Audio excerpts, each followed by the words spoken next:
Hello everyone, আসসালামু আলাইকুম। কেমন আছেন আপনারা সবাই? আশা করি নিশ্চয়ই ভালো আছেন। আমি আপনাদের দয়ায় আলহামদুলিল্লাহ ভালো আছি। আজকে চলে আসছি ডার্ক চকলেট রেসিপি নিয়ে। এই তো ইনগ্রিডিয়েন্টস দেখিয়ে দিলাম। একটা হাঁড়ি নিয়ে নিলাম, সেটাতে পর্যাপ্ত পানি দিয়ে দিলাম। হাঁড়ির উপরে একটা ওভেন প্রুফ বাটি দিয়ে দিলাম। চুলাটা অন করে দিলাম, দিয়ে দিলাম অল্প একটু বাটার। বাটারটা যখন গলে যাবে তখন দিয়ে দিব 1 কাপ আইসিং সুগার। আইসিং সুগারটা যখন বাটারের সঙ্গে মিশে যাবে তখন এ পর্যায়ে দিয়ে দেব 1/2 কাপ পাউডার মিল্ক।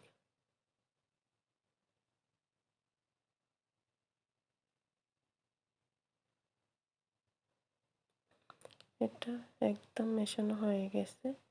এ পর্যায়ে দিয়ে দেব কফি পাউডার 1 টেবিল চামচ। এখন দিয়ে দেব 1/2 কাপ কোকো পাউডার। কফিটা দিয়েছি আমি ফ্লেভারের জন্য, বেশি দিলে তেতো লাগবে, এই জন্য অল্প দিয়েছি। এখন ভালো করে মিশিয়ে নেব। মেশানো হয়ে গেলে দিয়ে দিলাম চকলেট ইমালশন। ইমালশন দিয়ে ভালো করে নেড়ে চেড়ে এখন একটা সিলিকনের মোল্ডে ঢেলে নেব। সবগুলো ঢেলে নেওয়া হয়ে গেলে ডিপ ফ্রিজে রেখে দেব 1 ঘন্টা সেট হওয়ার জন্য। এই তো 1 ঘন্টা পরে ফিরে আসলাম। এখন মোল্ড থেকে বের করে নিলাম।